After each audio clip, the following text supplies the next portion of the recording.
বৰপেটাৰ সোনাহাৰাত আদৰ্শ অংগনবাড়ী কেন্দ্ৰ নিৰ্মাণত অনিয়মৰ অভিযোগ। অংগনবাড়ী কেন্দ্ৰ খুঁটা নিৰ্মাণত ব্যাপক বিসংগতি, বিম ইটা ৰড আদি কামত ব্যাপক অনিয়মৰ অভিযোগ। নিৰ্মাণ সমিতিয়ে নিজৰ খেয়াল খুচিমতে কাম কৰাৰ অভিযোগ। দুৰ্নীতি অনিয়মৰ বিৰুদ্ধে মাত মতা স্থানীয় লোকক ভয় ভাবুকি দি নিৰ্মাণ কাৰ্যত অনিয়মৰ সংঘটিত কৰাৰ অভিযোগ। RIDF-2 আঁচনিৰ অধীনত প্ৰায় 25 লাখ টকা ব্যয় সাপেক্ষে চলে এই অংগনবাড়ী কেন্দ্ৰৰ গৃহ নিৰ্মাণৰ কামটো উদ্বোধন কৰিছে চেঙা সমষ্টিৰ বিধায়ক আশ্ৰাফুল হুছেইনে। কিন্তু নিৰ্মাণ সমিতিৰ বিষয়ববী আৰু কনিষ্ঠ অভিযন্তাই তাল বুজি ধন লুণ্ঠনৰ ফন্দি ৰচিছে।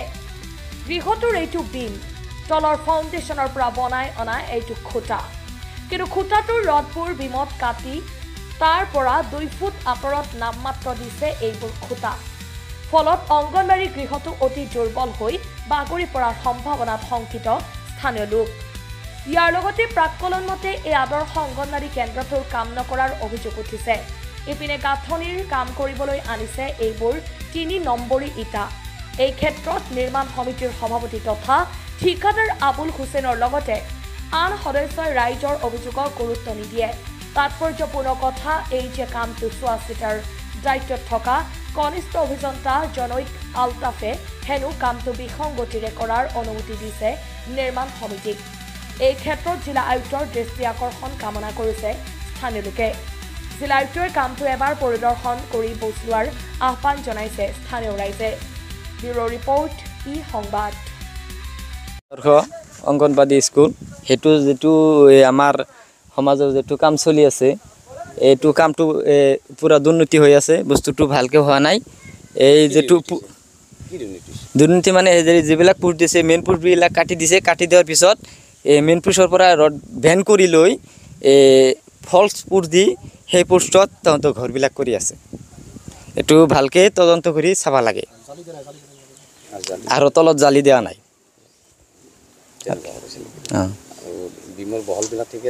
বিমৰ আৰু যিবিলাকে ইটো দিছে ৰিংটাৰ দিছে মাজত 20 ফুটমান লম্বা, কিন্তু মাজতে এটা পোষ্ট দিয়াৰ কথা, কিন্তু পোষ্টটো দিয়া নাই, লাম্বাকে কৰি আছে।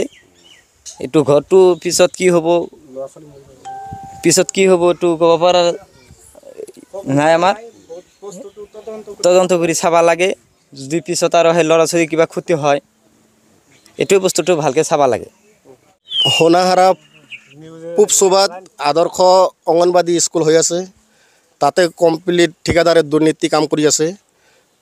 পোষ্টবিলাক যিবিলাক পোষ্ট দিছে, পোষ্টবিলাকত সিহঁতে যোনটো পোষ্টৰ পৰা তলৰ পৰা উঠাইছে তাতে সিহঁতে লিণ্টাৰ নিদি বেলেগ ফালে এখাত দূৰত সিহঁতে ফলছ পোষ্ট দি আছে।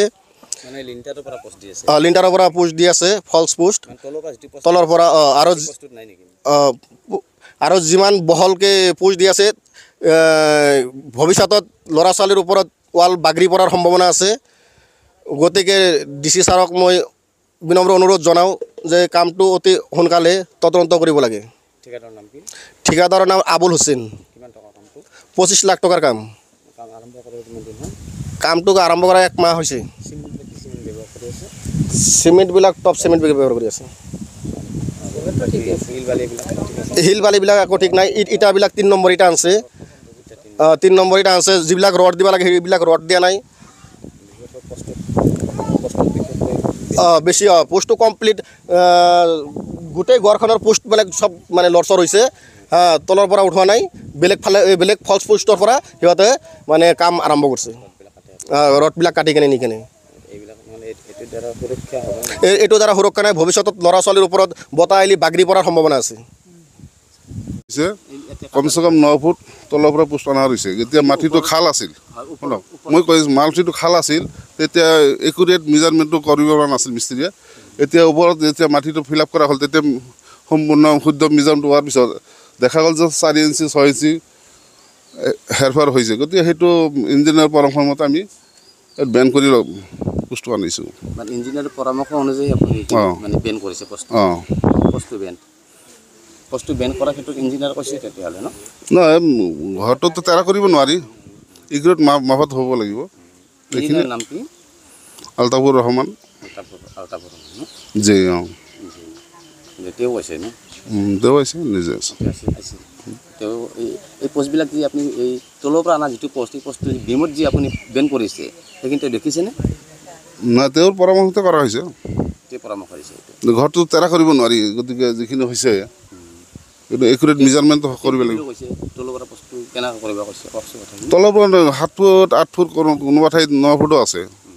এইটো ওপৰৰ পৰা অনা হোৱা নাই, এইটো সম্পূৰ্ণ তলৰ পৰা অনা হৈছে এইবিলাক পোষ্ট। আৰু এই ওপৰত যি বিমত যি আপুনি পোষ্টটো যি বেন কৰিছে সেইখিনি অৰ্থতে কি বুলি কৈছে? নাই তেওঁলোকে কৈছে যে ইফাল সিফাল হয় এইটো বেন কৰি এইটো মিলাই ল'ব, নহ'লেতো ঘৰটোত বেয়া হ'ব না। ঘৰটো কি বেয়া হৈছে প্ৰথমে? ফুল কি অলপ মেজাৰমেণ্টৰ হেৰফেৰ হৈছিল, অলপ তেৰা হয় তাৰমানে। তেৰা হয় নে কম হৈছিল? না কম হোৱা নাছিল, ঘৰটো অলপ তেৰা হৈছে।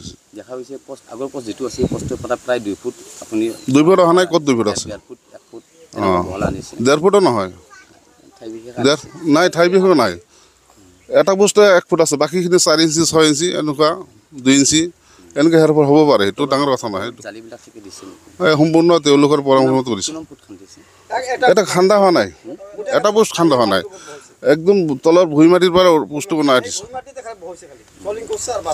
বৈ মাটিৰ পৰা সম্পূৰ্ণ বৈ মাটিৰ পৰা জালি দি আমি বস্তু আনিছোঁ। তেওঁলোকৰ পৰামৰ্শতে যিখিনি কৰিব দিছে সেইখিনি কৰিছে।